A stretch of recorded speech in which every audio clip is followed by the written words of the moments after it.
it's time for us to look at stories that made it to the front pages of the newspaper, starting off with Daily Trust. Now, on Daily Trust, boldly in front, we have there, scores of children feared dead in Ibadan carnival, as stampede, in Ibadan carnival stampede. Parents demand release of corpses, organizers arrested. And we have PDP crisis, North Central leaders meet in Abuja, insist on chairmanship. Total Energies, MRS, Sahara, others win 25 new oil blocks and $1 billion loan. Your statement misleading, Dangote tells NNPCL. Victims cry out as FCTA demolishes 20,432 structures. Natives threaten to go spiritual. Lawyers seek adequate compensation notices. No going back on exercise, says Wiki. Now, on the top left, 2025 budget, security gets lion's share, gulps 14.5 trillion naira in 5 years. And onion hits 250,000 naira per bag. Farmers, traders blame flooding and inflation. I don't want to talk about this onions business. Now, CBN restricts POS agents to 1.2 million naira daily transactions and 100,000 naira for customers. Now, those are the stories we have on the front page of the Daily Trust. Now, let's quickly look at Guardian.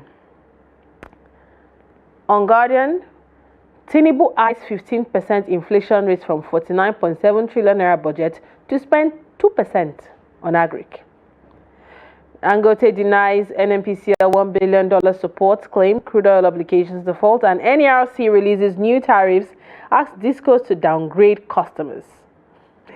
Federal government approves zero import duty, VAT on CNG LPG equipment, and government begins full tax waiver on drugs in January. Tax reforms, Clark urges national restructuring equitable system. Still on Guardian, stakeholders speak holes in Tinubu's reform, knocks CBN and FX, cash crisis, and state governors playing policies minimum wage, civil servants allege. Finally on Guardian, governance failure fueling violence extremism as federal government commits to tackling security. Well, those are the stories we have on Guardian. If you're interested in any, do well to grab yourself a copy and keep yourself informed. Now let's look at Tribune. Boldly there, inflation to slide to 15% next year, says Tinubu. You have all the information down there at the bottom. And drama as Assets Recovery Committee storms tribunal to recover vehicle conveying PDP cancel. Illegal hawking of Naira notes. We won't spare airing banks, says CBN governor. It says $42.1 billion external reserves can finance importation for 9 months. Still on that. Edo Council Chairman Dare Okpebelo vowed to continue till expiration of tenure.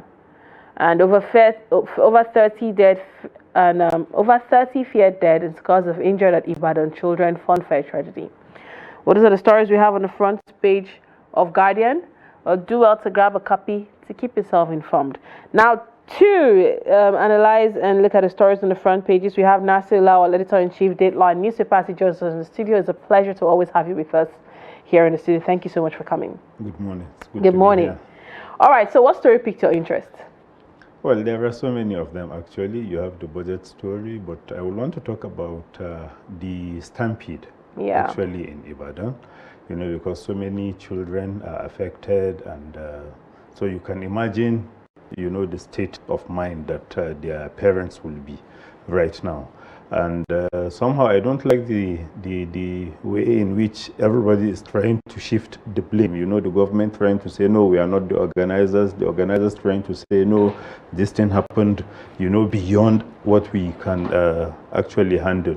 And then there are also so many people that are saying, you know, because of the poverty in the country, you know, so many people went there to get free gifts and what have you. But I think it's not good for the memories of those that have died.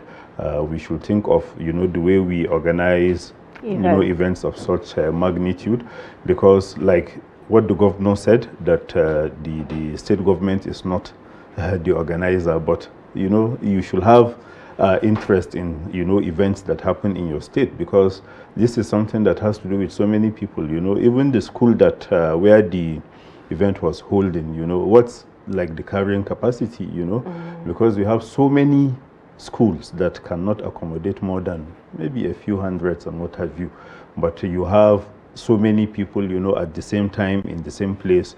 And then our disaster management, you can see the governor, the first thing that they did was to push security agents to go there, when you should actually be thinking of sending those that are into disaster management, because this is not rioting. This is something that has to do with pure disaster. Whatever happened, we had a disaster in our hands, so you should have sent those that are trained in the handling such incidents. I know some may say our security agents are also trained to handle situations like this, but honestly I don't think it's the best action you could have taken to send security agents there. No, when it comes to organizing such events, it's always good to have proper planning and put the adequate resources in place to, like you said, have your numbers planned out, have security agents on ground. It has to be planned, but our heart goes out to the families, and we hope that it'll all be brought, those involved will be brought to book, and proper justice will be meted out, and the cause of why it happened would be looked into, and something like this happening in the future will be prevented. But now let's talk about the CBN restricting POS agent to 1.2 million naira daily transaction. Is this like a similar thing replaying itself? Because we saw during the cash crunch, they now had restrictions of money being used. Are we seeing a subtle cash crunch coming back again? Now, when it comes to cashless transactions in Nigeria, I would say there's been a massive improvement, because I go to the market a lot, and if I'm able to buy a spoon for my kids, like all these people that keep their spoons on the floor, and in fact, that's even far-fetched. I can buy akpu from a woman and I have an account, please transfer. And it's so encouraging. I'm like, okay, we've come a long way coming from where we used to be before and now. But with this restriction of 1.2 million daily transactions and 100,000 naira for customers, what's your thought on that, and what effect do you think? Are we seeing something replaying that we're not understanding just yet?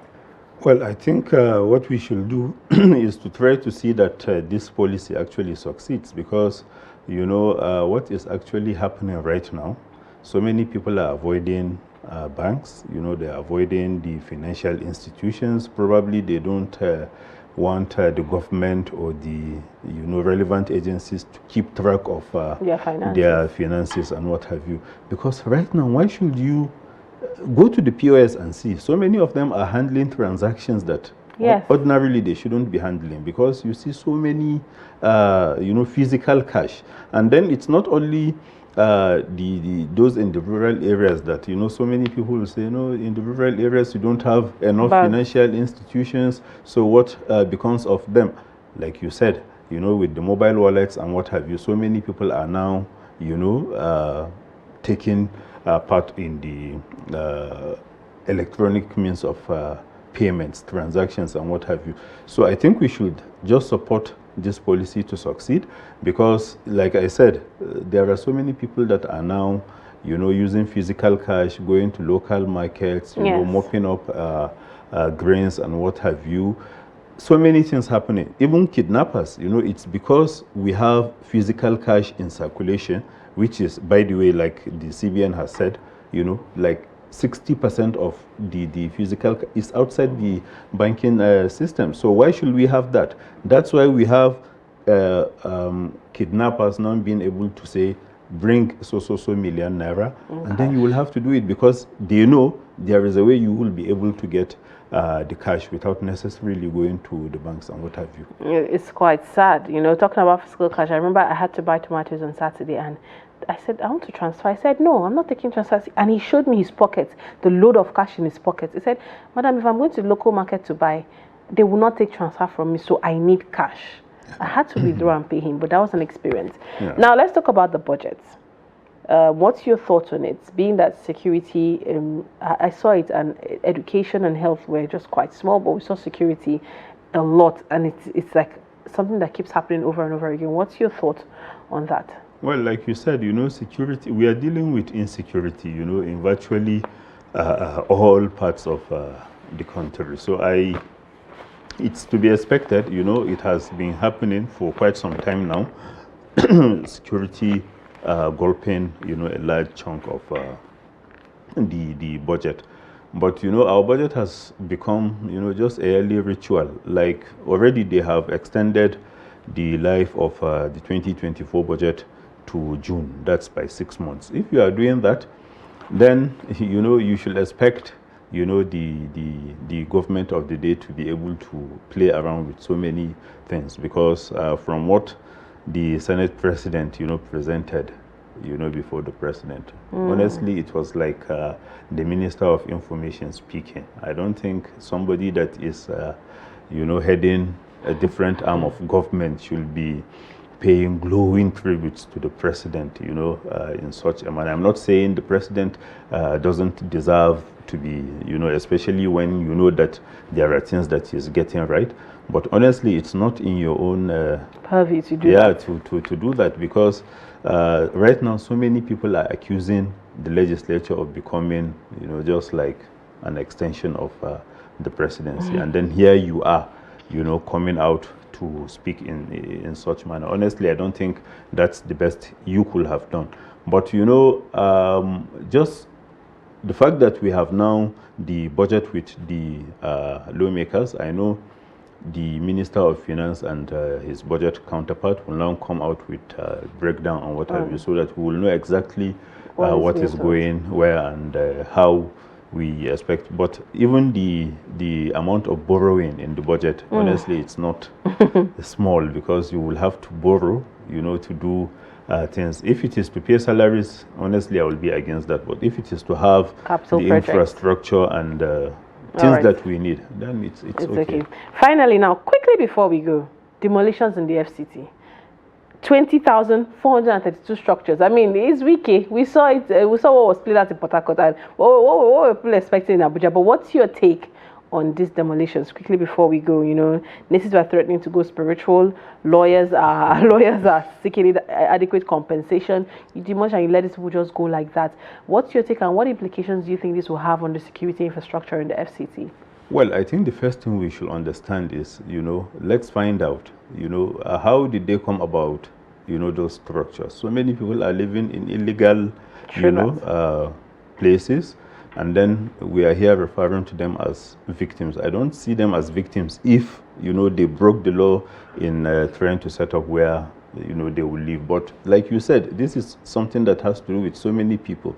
So we should have, thought of the way of handling, the implications, because like you said, if people are losing their houses, so many of them will now be moving about.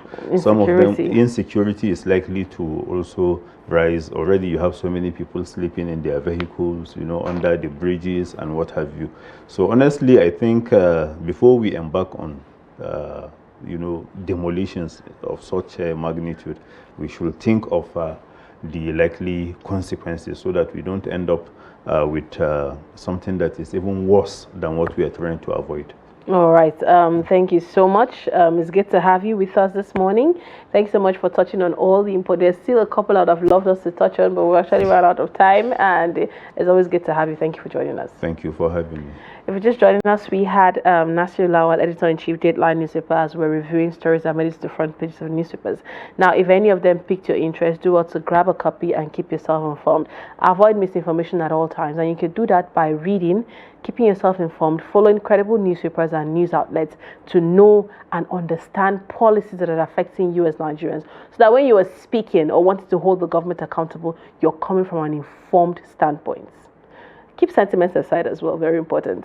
All right, now with that, we've come to the end of Daybreak this morning. It's always good to have you around. Thank you for giving us access to your living room this morning to keep you informed, entertained, and educated.